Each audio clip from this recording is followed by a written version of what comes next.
मौजूद हैं। यहाँ पर बंजारा समाज से हजारों की संख्या में यहाँ पर लोग आए हुए थे और अपनी मांगों को लेकर आज यहाँ पर ये प्रदर्शन कर रहे हैं।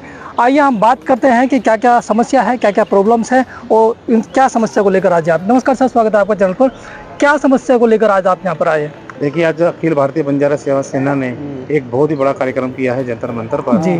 और भारतीय बंजारा सेना का ये जो कार्यक्रम रहा बहुत ही शानदार था और यहाँ पर देश के कई राज्यों से लोग यहाँ पर इकट्ठे हुए, दिल्ली से भी हमारे कुछ साथीगण यहाँ पे पहुंचे हैं जी। और इस कार्यक्रम का मुख्य उद्देश्य था भारत सरकार को ये बताने का कि एक जाति एक आरक्षण की जो मांग पिछले सदियों से जो चली आ रही है, आज़ादी के बाद से आज तक हमारे बंजारा समाज को जिस खिंड बिंड के साथ रखा गया है जी। ये तमाम पूरे देश के अंदर एक जाति और एक आरक्षण को लेकर के हम सबको एक बल दल के साथ एक प्लेटफार्म को हम लाकर खड़ा किया जाए ताकि भारत में बंजारा समाज भी उन्नति की राह पकड़े। इसी उद्देश्य के साथ हम लोग आज यहाँ जमा हुए हैं। इसके बारे में आपने कभी कोई लेटर वगैरह सरकार में कहीं जमा कराया? जी, मैंने खुद इंटरनेशनल बंजारा फाउंडेशन से मैं जुड़ा हुआ हूँ और उनके माध्यम से मैंने कई बार प्रधानमंत्री से अपील की है और लेटर मैंने भेजा है। ऐसे ही बहुत सारी संस्थाएं हैं जो अपने माध्यम से काम कर रही हैं, जिनका एक ही मकसद है किसी प्रकार से भारत के अंदर बंजारों को एक कैटेगरी में ला करके रखा जाए।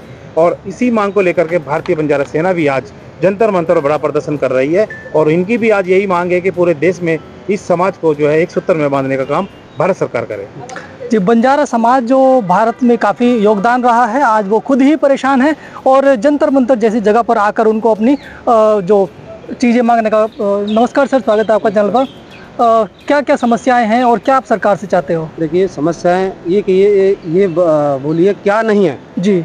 ये नहीं क्या क्या समस्या, ये बोले समस्या क्या नहीं है। इतनी समस्याएं हैं कि क्या नहीं है बंजारा समाज के अंदर है जी। हमारे उत्तर प्रदेश की मैं घटना बताता हूँ जी। कानपुर के अंदर जी एक घटना घटित हुई जी। दमंग प्रधान थे जी, उन्होंने एक घर में आग लगा दी। घर में आग लगा दी? वहाँ दो बेटियाँ, एक 7 साल की थी, एक 9 साल की थी जी। जलकर उनकी डेथ हो गई। उस घर में ही जलकर डेथ हो गई और उन पर FIR तक नहीं हुई। कासगंज में एक घटना घटित हुई जी। हमारी बेटियां सोच के लिए गई जी, वहाँ कुछ आरोपियों ने जो किया जी, छेड़छाड़ की, कई घटना घटित हुई नाबालग बच्चों को जी। फिर भी हमारी कुछ सुनवाई नहीं होती। सहारनपुर में जो घटना घटित हुई जी, वहाँ 1 साल से परेशान किया जा रहा था। किस क्षेत्र का ये थाना है जहाँ पर FIR दर्ज नहीं हुई, जरा बता देंगे तो? ये हरिद्वार कासगंज का भी है जी और उधर सहारनपुर बिहारीगढ़ का था जी। और कानपुर की घटना है ये देहात की जी। तो कई घटना है ऐसी, एक आध घटना नहीं। कानपुर यानी कि यूपी में भी योगी जी जैसे बड़े शहर घटना सब यूपी की घटना है, सब माने योगी जी से रिक्वेस्ट होगी कि जरा ध्यान दें और आपके होते हुए ऐसे आपके स्टेट में ऐसी घटनाएं हो रही हैं और आप तक कभी शायद खबर नहीं पहुंची है। क्या है आपके समाज के जो बच्चियां हैं, महिलाएं, उनके साथ दुर्व्यवहार, दुराचार हो रहा है, इसका पीछे का कारण? देखिए, क्या कारण आपकी बातें नहीं सुनी जा रही है? कारण यह है कि बंजारा समाज को हर जगह कमजोर आका जाता है जी। कोई समाज क्योंकि आप समाज की तो छोड़िए जी, जो सत्ता में सरकार होती है जी, वो भी बंजारा समाज को कहीं ना कहीं कमजोर समझती हैं। मैं कई जगह जाता हूँ, जो थाने में शासन और प्रशासन में दोनों में हम जाते हैं जी, तो अगर जब बात आती है कौन है कि बंजारे हैं, तो उनको अलग नजर से देखा जाता है। क्योंकि क्यों देखा जाता है, उनको पता है कि बंजारे कुछ नहीं कर पाएंगे। लेकिन अब क्या लगता है क्यों बंजारा को दोहरा नजर? देखिए, दोहरा यही तो है, हम लोग को बांटकर हमारे ये सोचते हैं जनसंख्या। एक तो अंग्रेजों ने हमें एक लगाया गया, चोर पहले ही बताया गया है, अंग्रेजों को राष्ट्रीय चोर बताया गया है। अब वो सरकार वही लेकर चल रही है कि बंजारा समाज के लोग कुछ नहीं है, इनकी कोई वो नहीं है। अलग सबसे बड़ी बात कारण यही है कि हम 26 जातों में बांट रखा है, हमारी जनसंख्या नहीं दिखाई देती है। और जिनकी कहते हैं कि जिनकी जनसंख्या भारी उसकी भागीदारी नहीं, तो ये सरकारों ने बांट रखे आपको अलग अलग कैटेगरी में या खुद ही आप लोगों ने? नहीं, मैंने इसके सर्वे किया जी। तो मैंने जो हमारे बुजुर्ग थे जी, उनसे मैंने बातें करी कि ये बताइए आप ही लोग बटे थे या सरकारों ने बांटा था? तो हमारे क्या थे, अनपढ़ थे जी। उस समय हमारे बुजुर्ग अनपढ़ थे, शिक्षा नहीं थी। तो कुछ लोगों ने उनको बहकाया, सरकार ने भी बहकाया, अधिकारियों ने, कि आपको इस जाति में आने से फायदा होगा, इस जाति में आने से फायदा होगा। क्योंकि उनको एक सरकार की योजना दी है, सरकार की एक ऐसी थी कि बंजारा समाज एक रहा तो सत्ता पर बैठेगा और कोई नहीं चाहता था, सरकार नहीं चाहती कि बंजारा समाज सत्ता बैठे, इनमें फूट डालो, राज करो। कुछ लोग जो पढ़ लिख जाते हैं, ज़्यादा उनको डिग्री मिल जाती है, तो फिर वो बंजारा कहने पर थोड़ा शर्म महसूस करते हैं, इसलिए वो कुछ और भी लिखने लग जाते हैं। जैसे अभी कई बोला था सर, कितनी जातियाँ लिखते हैं? जातियाँ तो बहुत सारी लिखते हैं, परंतु अब हमारा सभी का ये मानना है, जैसे कि अभी हमारे पूर्व वक्ता यमुना प्रसाद जी ने बताया था कि सारे लोगों को बंजारा लिखना चाहिए। मैं भी अपने नाम के आगे हरीश नायक बंजारा लिखता हूँ। बिल्कुल। और दिल्ली में भी ये प्रथा चालू हो गई है, लोगों ने बंजारा लिखना शुरू कर दिया है, चाहे कुछ भी लिख रहे हैं साथ में बंजारा लिख रहे हैं। तो ये आपके चैनल के माध्यम से पूरे बंजारा समाज से, क्योंकि पूरे देश में ये करीब 26 उपजातियों में बटा हुआ है, तो जातिगत जनगणना एक सभी लोगों की मांग है, एक बंजारा समाज की नहीं, सारे लोगों की मांग है। और हमारा जो जिस संगठन का राष्ट्रीय पार्टी लखीसराय क्रांतिकारी समाज पार्टी का, जिसका मैं राष्ट्रीय अध्यक्ष हूँ, हमारी उसमें मेन मांग यही है कि हमारी जो है जितने भी 12 समाज के लोग हैं उनकी सबकी जातिगत जनगणना होनी चाहिए। और सारे लोग यहाँ, ये जो बंजारा समाज का कार्यक्रम है, इसमें सभी लोगों से मेरा निवेदन ये है कि नाम के साथ साथ बंजारा जरूर लिखें जी। और काफ़ी लोग जो नहीं लिख रहे हैं वो पूरी दिल्ली में इन लोगों ने एक अपना अभियान चलाया है कि सभी को कह रहे हैं कि सभी लोग अपने नाम के सामने बंजारा लगाया जाए। जी, मैं लखीसराय क्रांतिकारी समाज पार्टी मैंने बनाई है जी। ये 12 समाज के लोग, ज़्यादा से ज़्यादा लोग इसमें जुड़े हुए हैं। बंजारा समाज जो है हमारा डोमिनेटिंग है। 12 समाज, हमारी पार्टी का मेन उद्देश्य ये है कि हम अब इस 12 समाज को और बंजारा समाज को राजनीति की मुख्य धारा से जोड़ना चाहते हैं। ये हमारा मेन उद्देश्य, और उसके लिए हमारे लगातार प्रयास जारी हैं।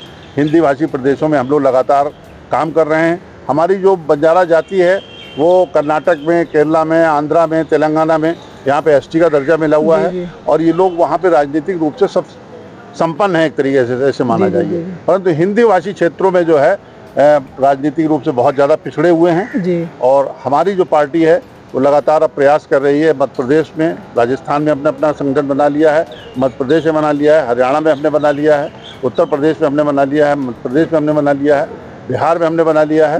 अब हम ज़्यादा से ज़्यादा ये कोशिश कर रहे हैं कि जो हमारे समाज का वोट है वो, जैसा कि आप देख रहे हैं पिछले 30-40 वर्षों से, 30 वर्षों से तो कम से कम उत्तर प्रदेश में, क्या देश में जो है जातिगत राजनीति हो रही है। तो बंजारा भी अब इसलिए जागा है और उसने अपनी लखीसराय क्रांतिकारी समाज पार्टी बनाई है, और अब जो वोट पड़ेगा वो लखीसराय क्रांतिकारी समाज पार्टी को 12 समाज का वोट और बंजारा समाज का वोट पड़ेगा। यानी कि आपके समाज ने भी जो पार्टी बनाई है उसमें पूरा इलेक्शन लड़ने की तैयारी कर ली है। पूरी राजनीतिक पार्टी इसीलिए बनाई गई है, हम राजनीतिक रूप से ये मजबूत करना चाहते हैं। कितने स्टेट्स में ये पार्टी अभी है? जो हिंदी भाषी क्षेत्र में, जिनको मैंने आपने बताया है। अभी तक कोई MP MLA नहीं, अभी कोई नहीं, अभी तो नई पार्टी बनी है, गठन हुआ है जनवरी में इसका, अभी तक कोई MP MLA इसका नहीं है। यही तो कारण नहीं है पार्टी बनाने का भी कि जाति के आड़ में आके ये पार्टी चलाना चाहते हैं? नहीं, जाति की आड़ में नहीं, हमें जरूरत है आज राजनीतिक रूप से हमको सक्षम। नहीं तो पार्टी बनाने की क्या जरूरत पड़ गई आपको? अगर अपने आरक्षण मांगना, आरक्षण, हमारी बात ही नहीं सुनी गई। हम तो सन 86 से इस बात को उठा रहे हैं कि हमको ST का दर्जा दिया जाए। DNT हमको माना गया, हमारे ऊपर क्रिमिनल एक्ट लगाया गया। और हमको जो है, आप ही समझिए कि हम लोगों को, जो भी 12 समाज के लोग थे, उन लोगों के लिए तो ये नियम था कि अगर उनके घर पे बच्चे ही पैदा हो रहा है तो जाके थाने में बताना है। अच्छा। और अगर वो कहीं जा रहा है, उस परिवार का व्यक्ति, तो थाने में सुबह शाम हाजिरी लगानी है। क्रिमिनल एक्ट था 1947 में, देश आजाद हुआ। और क्रिमिनल एक्ट हटा 1952 में। 5 साल के बाद ये 12 समाज की जातियां जो है आजाद हुई, और आज भी उनका कोई पुरसा हल नहीं है। इसलिए हमको लखीसराय क्रांतिकारी समाज पार्टी बनाने का वो हमने मुद्दा उठाया और प्रयास किया, और अब हम जो सब पार्टी बनाई है तो इन लोगों को जोड़ रहे हैं और इन लोगों से बात कर रहे हैं और इन लोगों को मुख्य धारा में लाने की कोशिश कर रहे हैं। काफ़ी लंबे समय से आप ये प्रयास कर रहे हैं, अगर अभी भी सरकार नहीं सुनती है तो फिर आगे क्या प्लान है? हमारा प्लान वही है कि हमारी तो, हमने राजनीतिक पार्टी इसीलिए बनाई है कि अब हमारा जो वोट पड़ेगा, हमारा समाज जागरूक हो गया है, हमारा वोट जो पड़ेगा तो हम लोगों को जिताने और हराने की स्थिति में रहेंगे। यानी कि शराफत से नहीं सुन रहे तो आप फिर राजनीति में उतरेंगे? जी बिल्कुल, सांसद भी बनेंगे। सांसद भी बनेंगे? सांसद भी बनेंगे 29 में, और अब उत्तर प्रदेश से 27 में विधायक बनेंगे। अभी तो कोई सा इलेक्शन लड़े?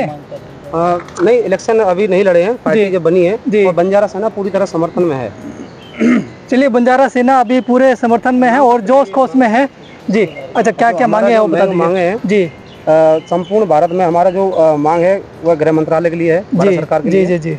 संपूर्ण भारत में बंजारा समाज को अनुसूचित जनजाति में किया जाए जी, शामिल किया जाए जी। और हमारे जो अलग अलग प्रदेश में जी अलग अलग नाम से बंजारा समाज को जाना जाता है, सबको एक ही जाति में बंजारा समाज में किया जाए जी। बंजारा समाज जब महाराष्ट्र में जी, तेलंगाना में जी ST में है, कर्नाटक SC में है, अब हम मध्य प्रदेश में आते हैं, बीसी में और एसटी में हैं, ST राजस्थान में आ जाएं एससी एसटी बीसी हैं, उत्तर प्रदेश में आ जाएं एसटी एससी और ओबीसी में है। ये तो बिल्कुल गलत है तो ये ऐसा कहाँ होता है? ये कहीं मुझे ये बताइए, बंजारा समाज को छोड़ करके कोई जाति ऐसी बता दीजिएगा जो अलग अलग कास्ट। नहीं, एक में ही है। अगर कोई ओबीसी है तो ओबीसी है, एससी है तो एससी है, केवल बंजारा साथ में क्यों किया जा रहा है? मैं सरकार से गुजारिश करना चाहता हूँ, चाहे कांग्रेस की सरकार रही हो, भाजपा की सरकार आ गई है, ऐसा क्यों किया जा रहा है? मैं उनसे जवाब यही मांगना चाहता हूँ सरकार से। मैं मोदी जी से भी यही जवाब मांगना चाहता हूँ। कई बार मोदी जी ने बोला है, देखिए मंच पर जाते हैं प्रधानमंत्री जी